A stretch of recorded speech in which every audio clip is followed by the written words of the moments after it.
can see my screen, I have a PowerPoint on, but I tend to go back and forth. Hopefully you can also see me. But I am Melanie.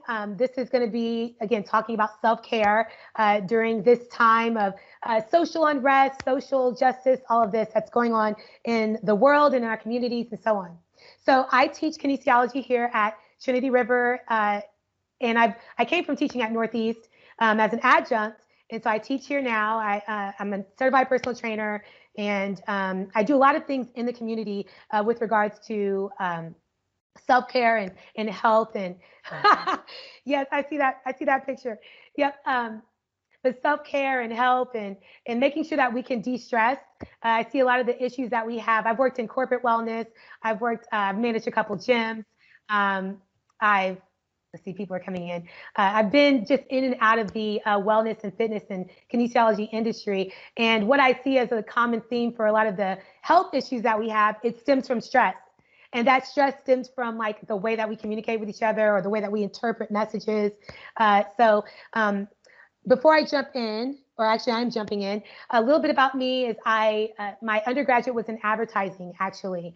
So advertising, my minor was in communications. And so I always was interested in how communication can impact or influence someone's decision, like someone's buying behavior. And so that's why I was really interested in advertising. The communication side was not all types of communications the same. Like the way I may say something to you, you may interpret it differently than someone else. And then that may affect your buying behavior. So that's what I was into in my previous life. But then I really got into how our communication affects our health.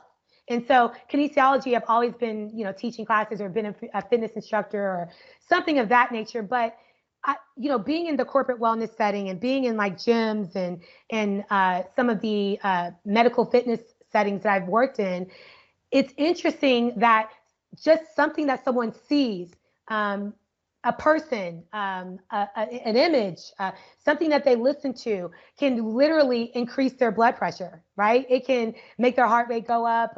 They get the sweaty palms and they continue that over and over throughout life. And they're wondering why they're in the situation they're in and having to go to therapy and all of that. And so as a kinesiologist, that's the science of how the body moves. It's human movement, right?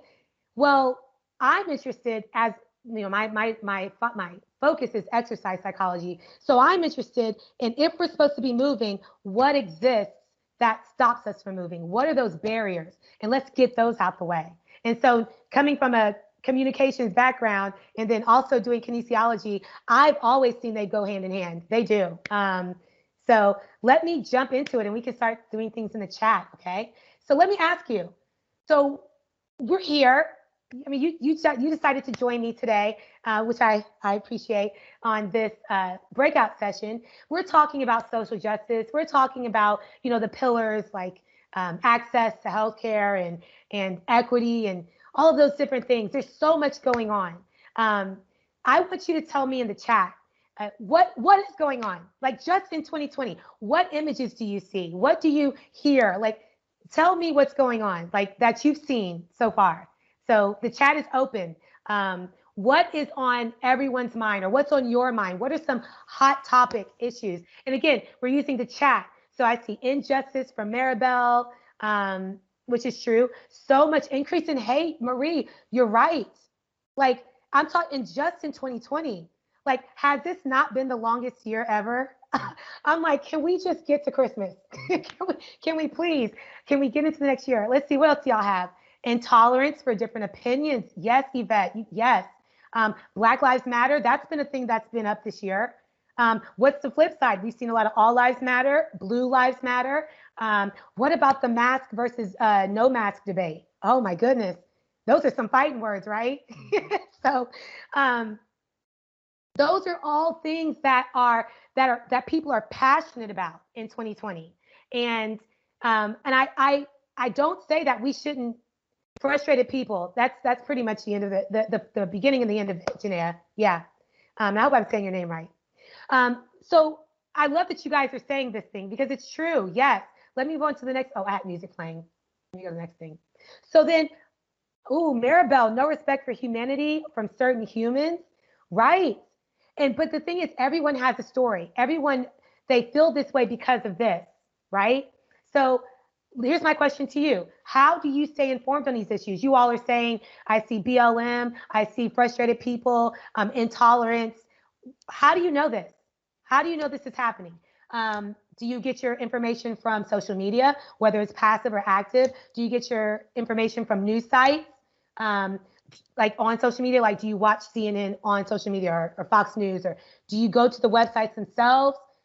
Maybe it's people that you talk to that you respect, like your coworkers. Are you subscribed to the whatever the mission is that you're part of? The newsletters that you get. Are you part of text messages? Do you watch TV shows? I just watched. Does anyone watch This Is Us? That came on this week, and they actually covered some things that happened this summer. I was like, wow, they're quick. So if you didn't know, like you could watch This Is Us, and they talked about it on there. Um, Marie, you're currently volunteering for Get Out the Vote. Really good, good. That is being active in the community, right? That's awesome. So let me ask you guys, I'm looking at my screen. Out of the things that I just posted here, what's the number one way that you get your information? Like we all said, no respect for humans. There's people that are BLM, ALM. There's an election year going on. Out of these, what's the top way that you get your information? Local news. Okay, so you watch that on TV, I'm assuming, or do you read this in the newspaper? I see social media. I see social media. Okay. Keep going, keep going. I'm interested to see news sites on social media. Okay. Yeah. Those are super popular. Primary on TV. All right. Does anyone read newspapers anymore? Like actual, well, whoosh, and they read newspaper and go through it. Does anyone primary on TV? Okay, oh, yeah, still see that. Yeah, but online. Yep. So here's the thing. This is according to the American Psychological Association, daily 65%, that's over half of US adults, that's us, constantly check personal email. So that is, they made a distinction between like just checking and constantly. Constantly is like every 30 minutes, I'm checking.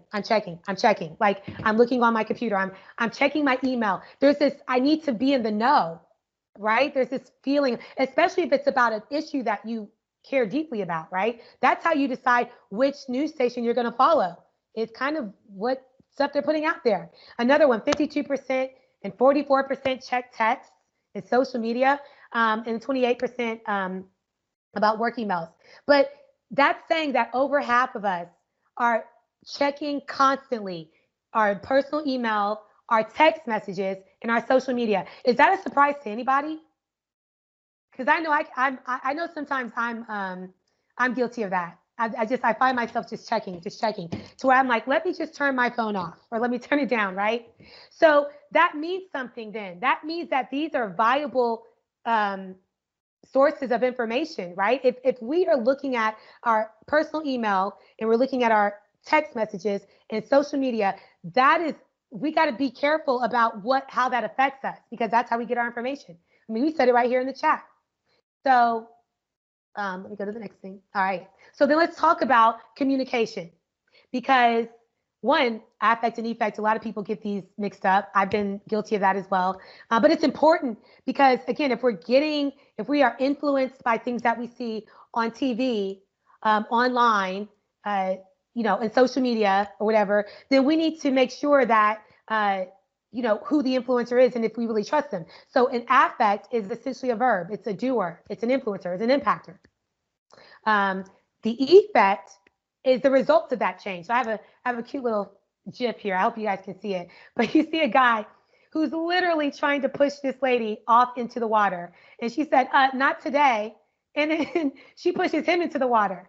So in this case, I could ask this guy, hey, why did you get wet? Because that's the effect. He can say, well, I tried to push, say Maria into the water. I tried to affect her, like by displacing her into water. And instead, I've been affected. And now the effect is I'm wet.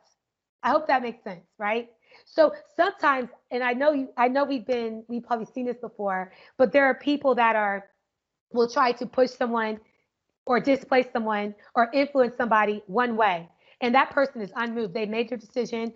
I'm not about to go this way. And instead they become the one influenced. It's like, how was the one trying to persuade you and you ended up persuading me? Like, how did that happen? Because the other person was they were clear in what they wanted and what they were going to do. So let's look over here.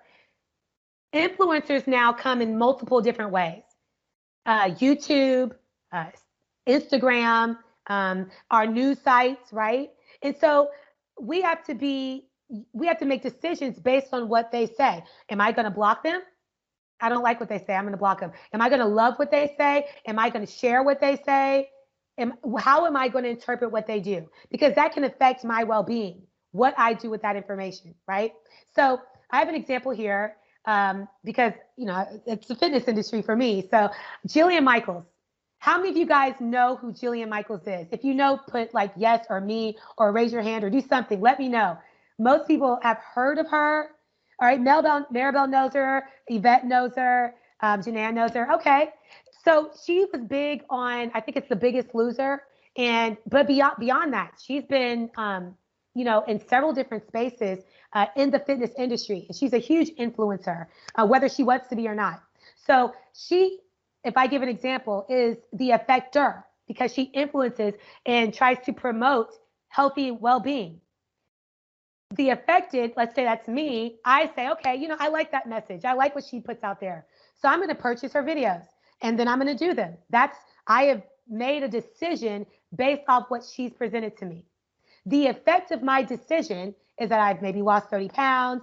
When I go to the doctor's like, whoa, your blood pressure's lower. Like these are great effects, right? Because of my decision to purchase the video because I was influenced by her. So that's a positive effect. But then I could have switched this. I could have given another example where I said, well, I saw Jillian Michaels and I'm so inspired by her that I bought all of her videos. And now I'm almost obsessed and I have a complex about myself because I want my body to look like hers and it doesn't.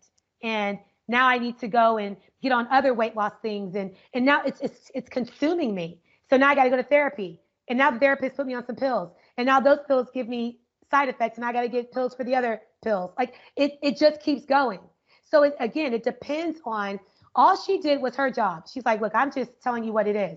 What I decide to do with it's on me. And that's what this is about. Like that's what this whole thing is about. So let's talk about communication then, because we said that communication, we get a lot of our information through social media, online, all of that. It can influence us because that's how we knew about the Black Lives Matter, All Lives Matter. People are not being sensitive. We found that out through communication, through social media, right? So let's talk about these different styles and how they can affect our moods, right? I say right a lot. I say this when I'm with my students, so sorry if I say right too much. So one way is verbal. So like right now, I'm talking to you. There isn't a dialogue because you're not talking back to me unless we chat and do it that way. But verbally, I'm speaking to you. The voice inflection can change your mood, right? So right now in the chat, tell me based on how I'm presenting this to you and how does my voice sound? Does it sound like I want to be here? Does it sound like I'm just here to check off a box? I don't know. It's Thursday. Like, what does it sound like from my presentation? Happy, energetic, right? Because I am happy and energetic, and I want you guys to. I want you to feel that way too. But what if I was like, the voice came down and I was like, hey, so today, guys, we're going to talk about affect, effect, and infect. It's about I don't know, something with taking care of yourself. And so let me go ahead and go into the next slide. Yvette, I'm with you. Look, I almost fell asleep saying it. Yvette gave me Z's if y'all can't see it in the chat. But what does that do to your own? She just said it would put her to sleep. You might even be moved enough to get off and say, I could do something else with my time, right? So inflection means something. when we communicate. It could do something to your mood. Another one's nonverbal communication. So what if I were to, the entire time we're talking or I'm presenting, I'm looking at my screen like this. And I'm like, yeah, so today we're going to be talking about this. What does that do for you if I'm the entire time looking this way? Or if I'm over here at this moment where I'm like, if I would stand away, but if I stood away and started like, doing a whole bunch of arm gestures, and does it seem like it's sometimes a little bit too much? It depends on the person. Someone else may be like, I kind of like it when it's like this. And someone else may be like, no, I'd rather you just kind of hone it in because you're making me riled up, right? So my mood or my presentation can affect you. What if I said, and I have some students in here, so what if and I'm sure some other people are students too, and we were on a virtual call like this, and you had something that you wanted to talk to me about, and I was like, then talk about it. What you want to say? What is this saying right here? I'm all ears. Well, I can't even I can't hold my thing like this, but aggressive, right? What else? I see a couple of you guys texting. You're clearly I'm bothered. Put you on defense, Marie. So would you want to come and talk to me if you're like, I wanted to talk about my grade, or I wanted to talk about this issue, but then maybe not. Like I don't feel comfortable now, right? So our body language, the nonverbal communication means something. Or what if Marie's what if Marie's chatting and I was like, oh, okay, go ahead, Marie. What you got to say? That would be horrible. That's horrible. So, but you guys, you would be affected in maybe a non positive way. All right, let's move on. The next one is written. And the reason why I'm going into written in the next one is because since 2020 has happened, pandemic wise, a lot of our communication is written. I mean, we kind of lost the elements of verbal and nonverbal communication. I mean, if I do a video, I'm literally just posting it, but I'm not having a dialogue with anybody. It's me talking. That's what it is. So we're literally now watching. We're looking at the emails. We're reading the newspapers. We're looking at memes. We're on social media. We're reading. We're seeing stuff. And don't you like? What does this make you feel like when someone only types in all caps? I know for me, I'm like, okay, so what are we doing? Like, why are you yelling at me? It literally makes me feel like this. Like, like they're mad, right, Maribel? They're mad. It makes me feel as if like I'm not listening to you or what, but it drives me nuts. Quick story. This summer, I had a lady that was because we were virtual. She was in my class, and every assignment that we had a weekly or a couple daily assignments. Every assignment that she sent me was in all caps. And at one point I was like, okay, so why is she yelling at me like this? Kind of took it personal. It's like, what are we doing here? And we had some synchronous calls for lectures, and so she missed a couple of those. But the ones that she finally went to, I went to her and I said, okay, all right, look, what are we doing with all these caps? Like, why are you? And she said, oh my God, I'm so sorry. My phone is messed up, and something's off, and I got to get a new phone. But I only can do it in all caps. She's like, I'm so sorry if it comes off, the wrong way. And I was like, oh, okay. Because when she would send me emails before that time, I kind of felt a certain way about that student based on all these all caps. But after I asked her and I got to see her in our lectures, and I got to hear her in our lectures, it changed the way that I responded to her. It's interesting. So that verbal and that nonverbal element that we're missing, I got to take advantage of. And so when I saw her written communication, I was no longer feeling affected. I was no longer taking it personal. But I had to ask her. So, but we are missing that a lot nowadays because we don't get to talk to anyone on the phone. If you don't see them in this setting, you don't get to see their body language. Like right now, I don't know what you guys could be laying down. You could be cooking. I have no idea what you're doing, right? Many of you have really pleasant pictures, so I appreciate that. So, all right, that's nonverbal. I mean, that's written. This is a big one that we see nowadays, or just in general, our visuals. This is what in advertising, this was big for us. That's how our icons, or our logos, our billboard ads.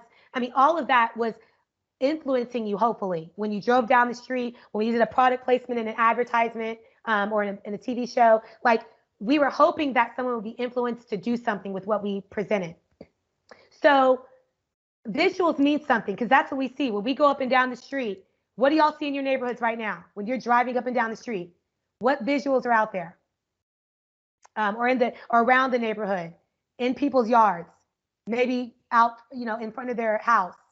You see campaign signs. Yes, that is a visual. That is an influence. They're hoping, because if you don't care to influence anyone else or to let anybody know what you're thinking, you just keep it to yourself. But you want people to see it. Marie said the ones in her area makes her furious. I'm so glad you said that, Marie, because we're actually going to talk about that here in a little bit. My area is it leans one way more than the other. But anyway, let's look at some of these visuals so that we can dive in, because this is a big part of our affect. What is this visual that you see? What is that? Do y'all know what it is? It's a logo, but what is it? PayPal. No, not Progressive. I think Progressive, Janaea, is blue, but this is PayPal. But you know what? If you didn't know what it was, you might have some type of feeling about it. Someone may think it's insurance. When I see PayPal, I think, okay, that's money in the bank, right? I think money. I think business. I think, oh, shoot, maybe I should do something with my own business. And I think of fees, and then it gets me upset. So there's a lot of range of emotions when I see that logo. All right, what about this one? What's that logo? Ask any child, they'll know. Most kids know what this is. Yes, it's Chick-fil-A. And so it's interesting. Some of you guys may have had a feeling about PayPal, which is about it may have been nothing, or it may have been riled up. It may have been, business. But then when you think of Chick-fil-A, you might feel other thoughts. I showed this to my daughter. She's 11. And she said, oh gosh, when I see Chick-fil-A, it just makes me think that everything's right in the world. Like, the sun's out and everyone's skipping. She said, Chick-fil-A is great. I was like, wow, it makes you feel like that? I said, you know what? I can't even blame you, because when I was a kid, those golden arches, was anyone here, like, at least in the 80s and 90s, those McDonald's arches? Don't let me drive by there and we don't stop and get a Happy Meal. But yeah, Chick-fil-A is known for having what? Great customer service. They make you feel good. You go through, the line's fast, the food's hot. They say, yes, ma'am, no, ma'am, my pleasure. I mean, you typically associate it with a good feeling. Someone else may not. I know for me, I'm always like, if I'm in the car, I'm like, let me hurry up. Let me distract the kids. Because once they see that, they're like, oh, can we stop? I'm so hungry. So, all right. Then let's see what this means. When you see this sign, when you see this image, you might get another feeling, right? You might feel this is the U.S. flag, right? So just with the few of us that are in this call, I can tell you without even asking, like, you don't even have to tell me. I can tell you that there are going to be differing emotions this year about when you see that flag. Some people might see pride. They may think patriotic. Some people might feel shame, disgust, embarrassment. Some people may feel exhaustion. I mean, there's a lot of emotion that comes this year with seeing the American flag, right? And so the question is why? Why is it? Guess that all of the above. Yeah. Why do we have so many range of emotions when it comes to the country that we live in? So I have a couple pictures I'm going to show you. And for the guests, I don't know if you can see this or not. But I'm going to show you a couple pictures. This is just from this year. You don't have to write in the chat. I just want you to assess the initial emotion that you feel when I show you these pictures, okay? All right, so here's one. This is a group of people in the street, masks on, fists in the air. There you go. Looks like a protest. Peaceful, but looks like one. All right, here's another one. So just think about the jump from whatever emotion you had on the top one or the bottom one to this one. Just think about how that shifted a little bit, if it did. All right, then this one. Just seeing a sign like that. How does that make you feel? And then this one. And lastly, but not least, this one. And I can't make it through this without laughing at this one. I don't know why it makes me laugh. But this year, when people saw images or words or logos, or they have lost their minds, right? When you see it on social media, at least, because remember, that's how we get a lot of our information. Social media, news on the computer. So you see these signs or these images, and it takes you to a place. Like, I know, did anyone besides me, when you saw these 5 pictures, did you have a range of emotion? Like, one made you feel like this, one made you feel like that, one made you, it was like kind of like a range. You didn't feel one way across the board. Marie said, yep. As soon as you saw this, I felt this. As soon as I saw this, I felt. Yvette said, no, I felt no range. I am cool, calm, and collected. Thank you, and good night. Good for you, Yvette.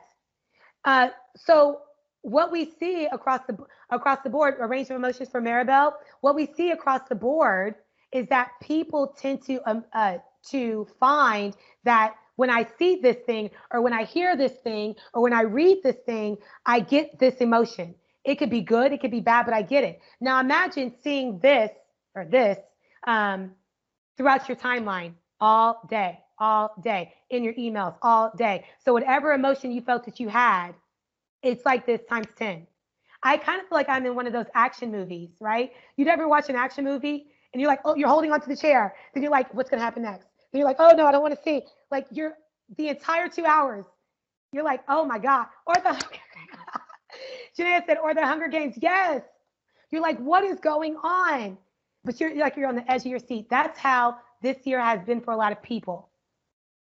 And so we have to be mindful of what that can do over time. So these emotions are what you call, it's in the stress response. It's called fight or flight. It's within the stress or the general adaptation syndrome, there are 3 levels or 3 steps to stress. One of them being the alarm stage, or 3 stages, I should say. One of them is the alarm stage.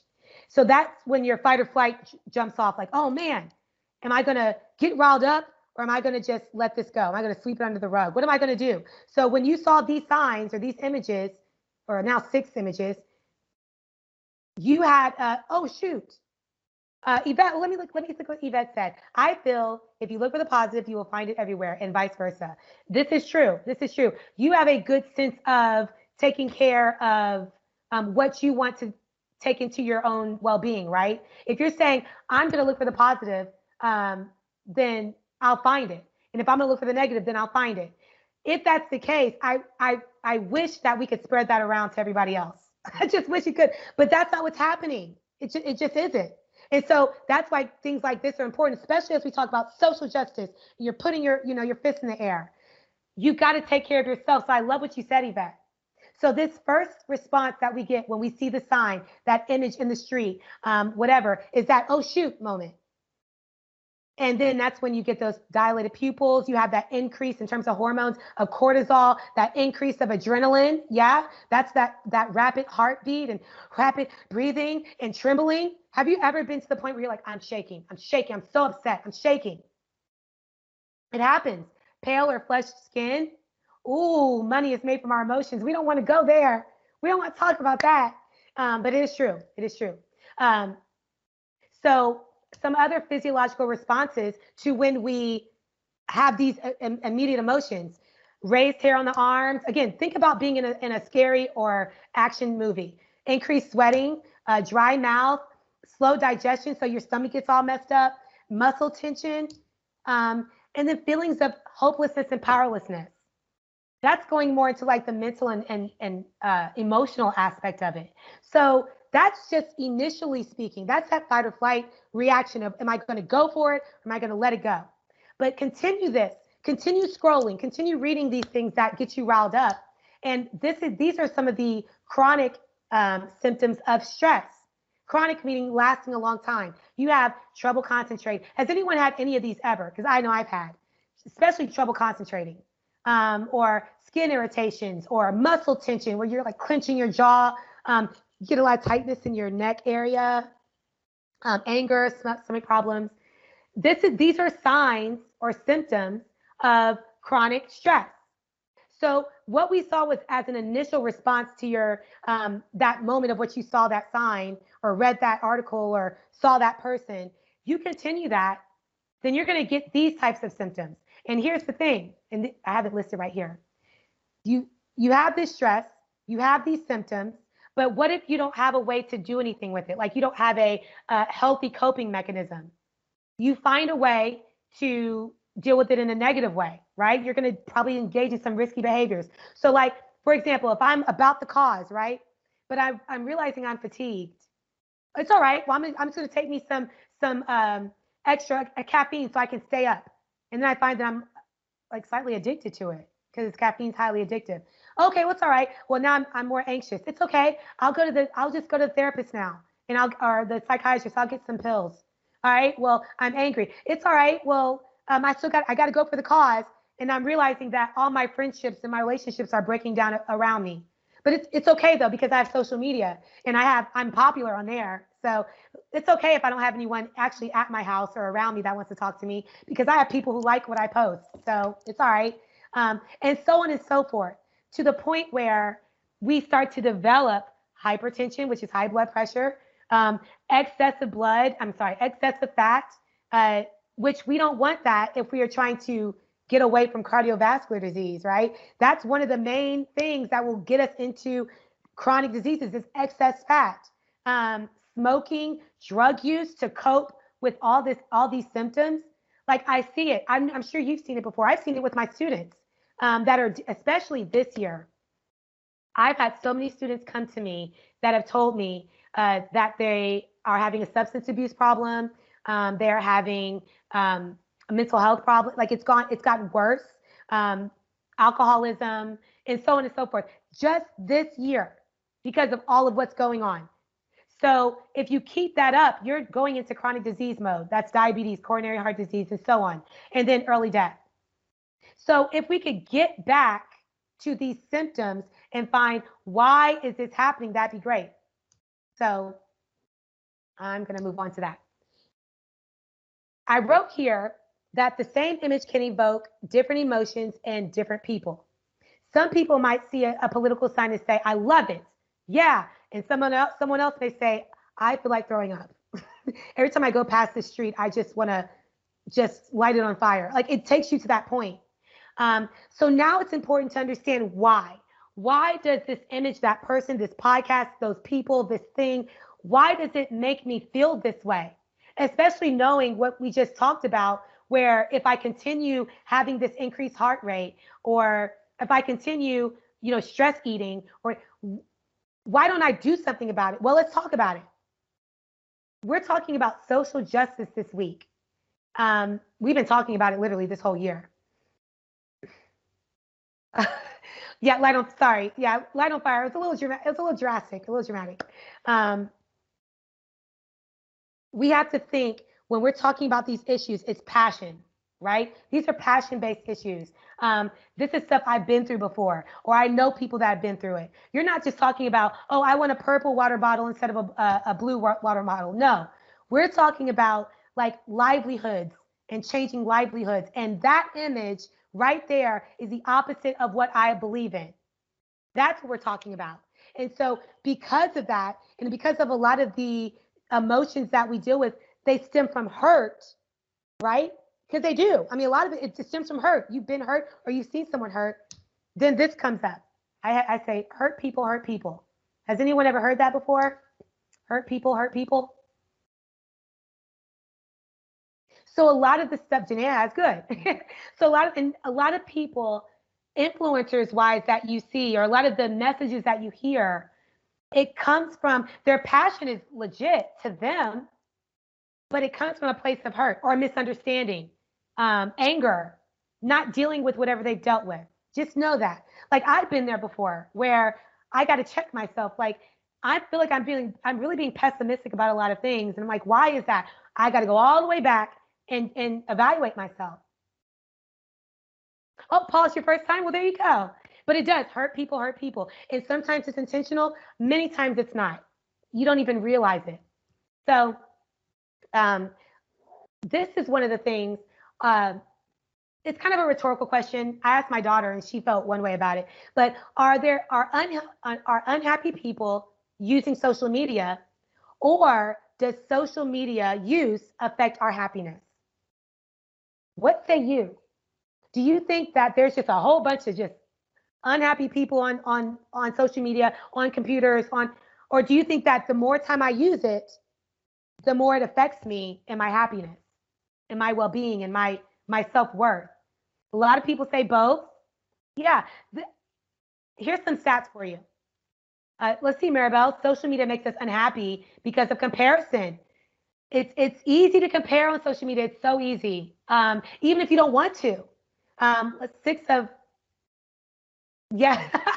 Yeah, there you go. I like how you said that. Six of one and half a dozen of the other. I'm going to start using that, Yvette. I've never used that before. We're all learning different little things today. Um, but yeah, I love that one. So, fun stats. The APA, or the American Psychological Association, says that 18% of individuals have identified technology use to a significant source of stress. Like, not just a little bit, just, I mean, my stress comes from me being on the computer, the TV, my phone, whatever. So, another one, 42% of constant checkers. So those are the ones that I told you about that were, 65% are using checking their email, and so are on the internet. I mean, on the social media and so forth. 42% of constant checkers worry about the effect of social media on their physical and mental health. I literally had a student in one of my classes this week say, yeah, Ms. Rose, it's hard for me to work out in your class because I can't break away from social media. Like, she told me that. And I was like, wow.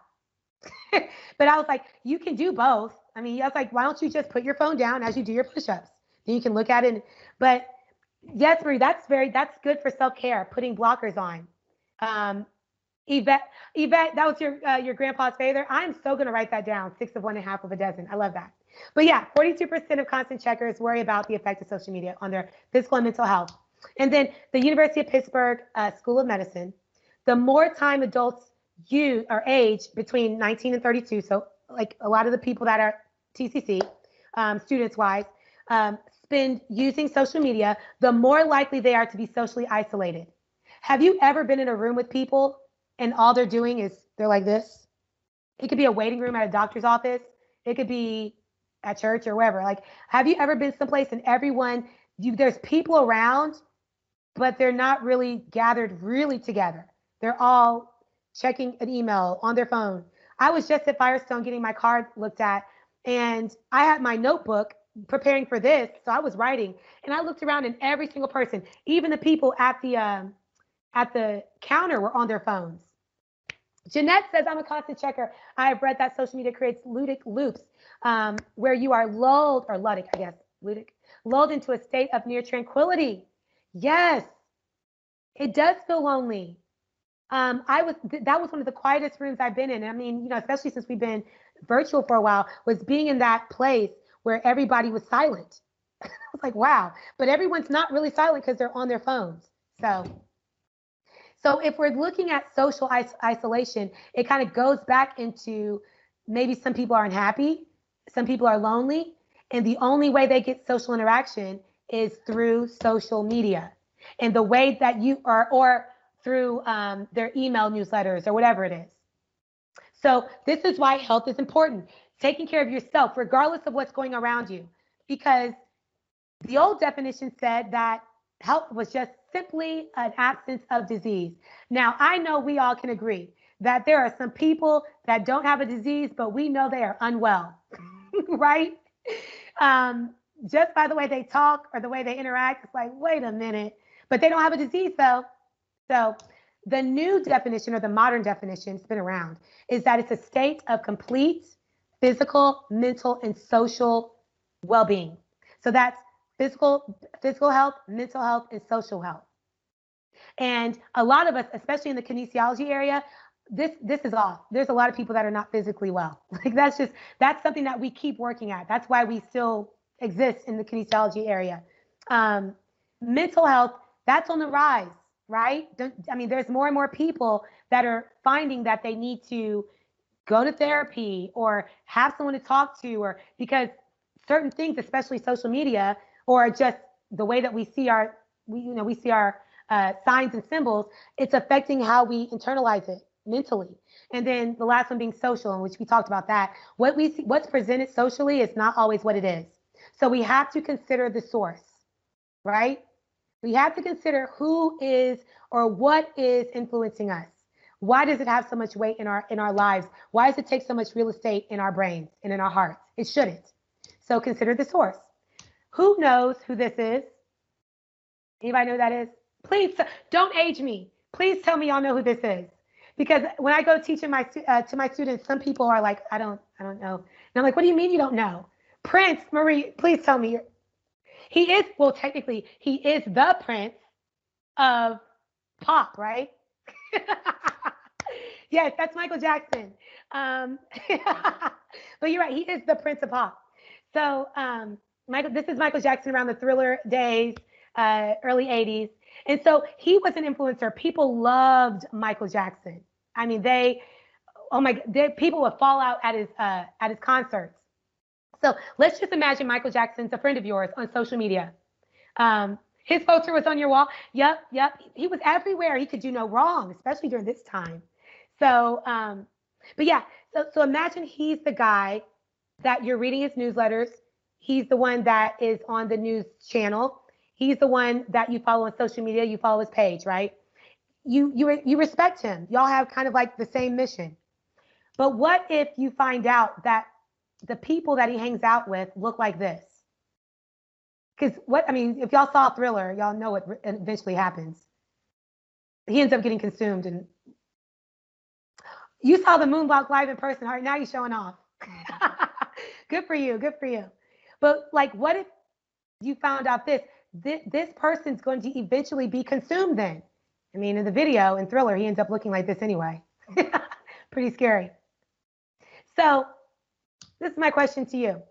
Have you ever seen somebody that at first they were, their messaging was good, their topics of information, y'all were on the same page, y'all were going to go about that mission, but then their rhetoric started to become really toxic, and the memes that they put up, or it's real, like it does something to you. Like what's going on behind the scenes is that they're really not well, right? Like they may present themselves socially like, oh yeah, like I got this together, but behind the scenes, there's some stuff that is unwell, and you've seen it and you hear it, and you're like, I'm not sure if I can rock with this guy or this person anymore, because it can affect me, and then I can affect others, because that's what happens.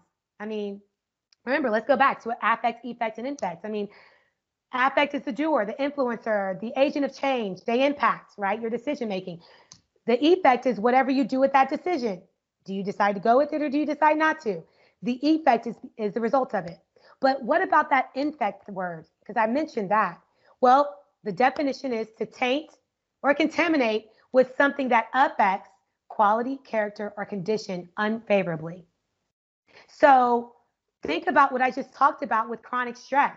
Like if you continue on, even if you have someone who is toxic in your life, or that message is toxic, but you continue on with the fight because you're loyal, you can become infected.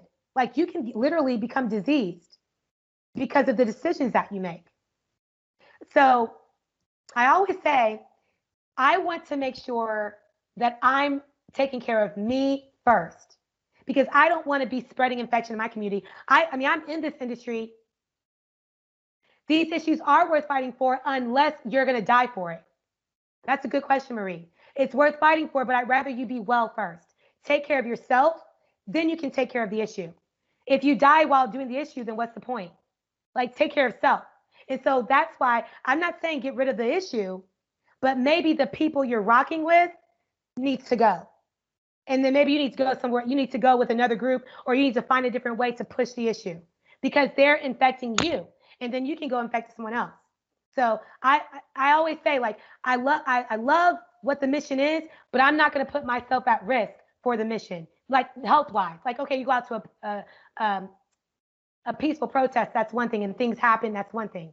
I'm talking about, I'm not going to now have medical bills and have to take pills and have my marriage on the rocks and all that for a mission.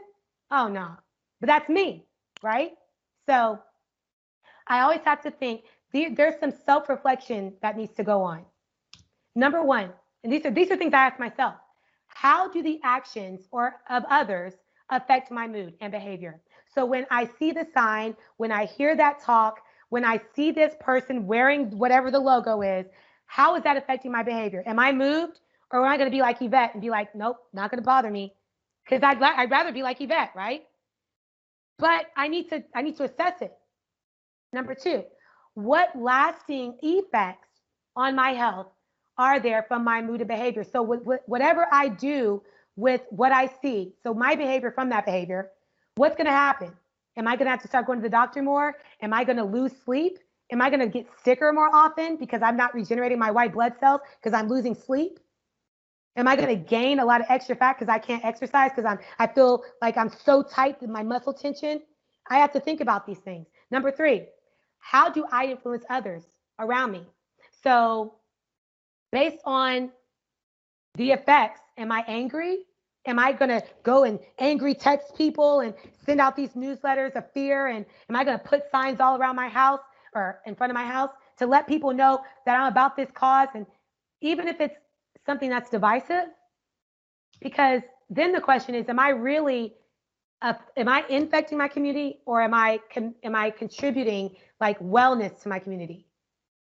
I can feel a certain way about an issue, but I can do it well. I'd rather be feeling healthy while doing it, and I'd rather spread healthy rhetoric, if you will.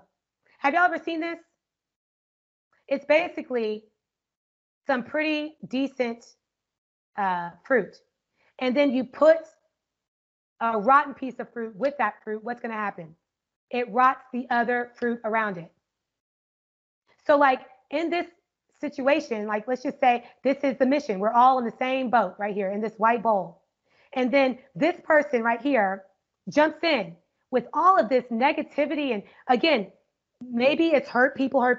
He or she hasn't dealt with their issues, but yeah, we ought to feel this way. And it's us versus them. And why do you think like that? I don't want to wear a mask. A mask is a host, or I am going to wear a mask. You guys are this. Okay. This person affects this person. And then what's going to happen? It just keeps on giving. So at some point, you got to realize who is around me. What are they saying? What am I listening to? How am I feeding myself? Because I don't want to end up like this. I don't want to be bitter. I don't want to be angry all the time. What am I feeding myself for the cause? Maybe I have several podcasts that I've listened to for wellness. And I've had to stop listening to some of them because I don't like to hear a lot of podcasts that curse like for no reason. It does something to me. Like all the time, it just da da da. Every other word's a curse word. That's me. What they're saying it's not wrong what they're saying, but it does something to my well-being.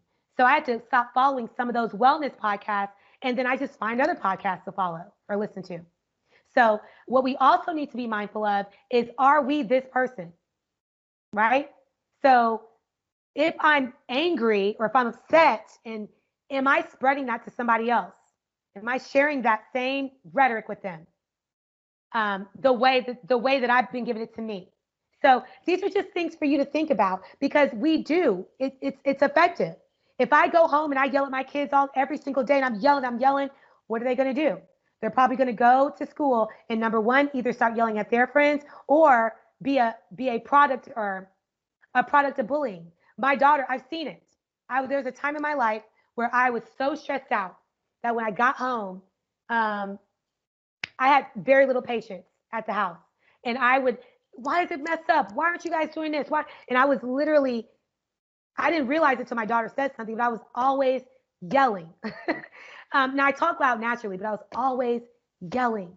And so one day, my daughter had her dolls all out, and she was upstairs in her room, and she was getting all, upset and talking to him a certain way. And I said, Vivian, who are you talking to like that? She said, my dolls. I'm the mom and they're the kid. And I was like, oh. And she was like, well, that's how you talk to us. I thought that's how we're supposed to talk to. And I was like, wow, okay. Self-check. Let me make sure I'm not, demeaning my own kids. These are my kids. So I allowed the issues that I had at work to essentially penetrate what's happening in the house, and it had an effect on my daughter. And so she was starting to talk to people this way too. So I'm just saying we can affect others. I see people chatting. Do y'all want to chat? Like, I can give you guys a moment. Chat. Let's talk, because I'm almost done. Yvette said, and it all goes back to choose happiness. Case in point, I'm done for the day. Yes, but we have to understand how to get there, and we have to understand, why am I not happy? So I love the sentiment and the wording of choose happiness. I need to understand why I'm not happy though, right? I got to get back to that, and then I got to have some steps to become happy. Because a lot of people that are happy, but inside they are crying inside, they are dying inside. So let's get to the inside so that we can help people on the outside, right? And help ourselves. So the substance abuse and mental health um, uh, services administration, SAMHSA. Oh, good, Yvette. And Yvette says that it took her years of self-reflection. Y'all, this is not overnight. Like, today we're talking for an hour. Like, you're not like, I've changed, I've arrived in an hour. It's just, it's food for thought. That's all it is. So in this wheel, we've talked about already physical health, mental health, and social health, how those things are what we consider healthiness or being well. Like, those things have to be kind of on point. Well, this gives a deeper dive. It's the 8 dimensions of wellness. And you guys can kind of read through this and see what they all mean. But at some point in our lives, like today, there's always an area that we could tweak and do better, right? There's always an area that's kind of like feeling down. And what it does is it affects your mindset. Add all the other things going on in the world and how it affects your well-being. It's a jumbled up mess in your mind. And then you want this person being an influencer with all this mess in his mind, and then he's breaking away, having infections of his own body. And I'm listening to this guy. Like, no, it's we have to think to ourselves first. How does what I receive affect me? So if we could get all of these dimensions in line, because all of them literally feed into each other, that would be ideal. That's where you can be like this guy right here, who is in the middle of traffic or in the middle of a busy intersection, earbuds in, not a care in the world, looking at the sky. He said, there is no peace that you are about to disrupt in my house or in my well-being or my being. I'm not going to suggest that anybody go and play in traffic. Please don't do that. I'm saying, think about, like, maybe you could take a page out of his book about how to maintain your peace, because I want to be like that when everything's going on. So emotional health, financial health, social health, spiritual health is, again, expanding our sense of purpose and meaning in life. A lot of people don't know why they're here. What's my calling? What am I supposed to do? And they go to social media or to news outlets to find their source. And then they find that they're not happy after a while. So you got to have some type of sense to something that you can connect to that's bigger than you. Occupational. So working in corporate wellness, I can tell you there are a lot of people who are not satisfied with their jobs because they've outgrown it. Or they don't like, maybe they don't like the management system. But some people, you've literally outgrown the day to day, or you've been part of a mission and now you kind of want to move on. You're going into a different direction, and so but you're stuck in the same place. So you got to find satisfaction in what you do, like enrichment wise. Like, I love what I do. I talk about wellness, well-being every day, all day. I get to have conversations about nutrition every day. I want to spread wellness. I don't want to spread illness. So I get to do that. So when I wasn't doing that, I was really unhappy. And ask my husband, he's on this call. I was extremely unhappy. So hopefully he don't chime in, Derek. So anyway, you guys can look at this and figure out what areas that you need to tweak and what areas do you need to protect. Because if you find that influence is affecting your social well-being or your intellectual well-being and making you feel less than, not worth it. So here's a quick little quick thing. This is last. Oh, sure. Now he wants to chime in. Don't chime in, Derek. So self-care and chaos, because that's what's going on right now in this great United States of America. Um, Number one, protect the vessel. That's number one, two, and three in my book. And that means food. What are you feeding yourself? Are you feeding food for vitality? Are you feeding food that's going to make you sicker? Are you eating food out of convenience, out of boredom? Because those things can affect how you think, and that can affect how you interact with other people. So think about what you eat. Literally, you are what you eat. Eat food. I tell my students all the time, if your food doesn't die within a couple of days, if it doesn't get rotten, that's probably not the best food for you. You need food that's going to live. Like literally, I'm sorry, did I say it's not the best? Yeah. If your food doesn't die, there we go. If it doesn't die within a couple of days, like a McDonald's burger, then that's probably not the best food. You need food that you can absorb the nutrients from right away. That gives you energy right away. That's where your energy comes from. It's calories. It's right away. But you got to get the right calories. Exercise, protect the vessel. Make sure, to Marie's point, like we want to stay on, we want to fight for the mission. You got to be well. If you can't make it up a flight of steps, where are you going? You're going to be at the house, literally as a text warrior.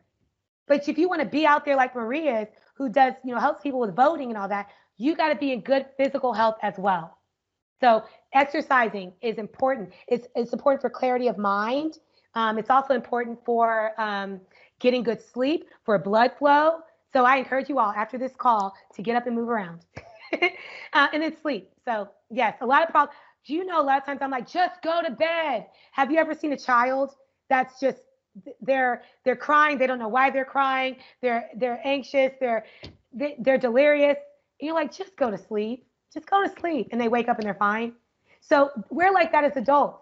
A lot of people who are, lashing out, it's because they just need to just go to bed, go to sleep. So another one, set clear expectations from the beginning and alert ASAP of any changes. Like, don't let people, oh, okay, I got a minute. So yeah, set clear expectations. This was my signature that I had to give to my students. Notice I put here, look, I respond in 24 hours. All right. So give me 24 hours to gather whatever I need to gather. Weekend replies are rare. So don't email me on Saturday and expect for me to get right back to you. I have to set that expectation for me, and that helps them so that they're not emailing me all the time and wondering why I'm not responding back. Because I told you, I'm not going to respond back for a couple of days if it's the weekend. Foresee conflicts and address them ahead of time. I have a how-to video on a lot of my assignments because I know that they're going to deal with issues. They're going to deal with it, and they're going to be like, I don't know what she's talking about. So let me do a step-by-step. So I do how-to videos. That's for class, but even without class, like if you see something's going to happen, address it now. Let your no be your no and your yes be your yes, unapologetically. You don't have to explain yourself to anybody. And the explanation is what makes people get riled up. If the answer is no, no. And just look at them like this. Okay? I said no. So the next one, create balance. So your eustress, the thing that you love, doesn't become your distress. So if you're about the cause, great. But sometimes you got to turn that laptop off. You got to turn your text messages off. Be inquisitive and curious. Ask questions. Like the lady that was, sending me all those messages that were in all caps. Instead of me getting super riled up, I just said, why is it like this? And she was able to give me more insight. Asking someone who you maybe don't agree with why they're the way they are in a nice way. What brings you to that conclusion? You may learn something. Not that you're going to be swayed, but you may learn something more about them. And I have a couple more. Speak factual information. So there's nobody who can tell me that exercise is not good. I have too many resources, too many sources that support what I'm saying. I don't have to go out there and flex. I don't have to go out there and say that I'm right. I know I'm right. Like I know it. I have stuff that supports me. So that helps me with my self-confidence. It helps me not get riled up. You guys are all subject matter experts in what you do. So no one can come for you for anything in a negative way because you know what you know. So it's just like water that falls off the back. Remember your why for the day. Did you come today to start an argument with somebody? If the answer is no, don't go in the chats and anything on social media. Don't look at any comments, because what's going to happen, you may find yourself wanting to get in an argument. And last but not least, block them. If the newsletter, if the person, if the calls, if it's a lot going on and you're getting these bill collectors calling you, block the number. If you don't have the money, you don't have the money. You know, you've got to make sure you're keeping yourself healthy, because like I said from the beginning, if you don't take care of yourself, you can end up in an early grave from chronic stress. All right. So that's it for today, guys.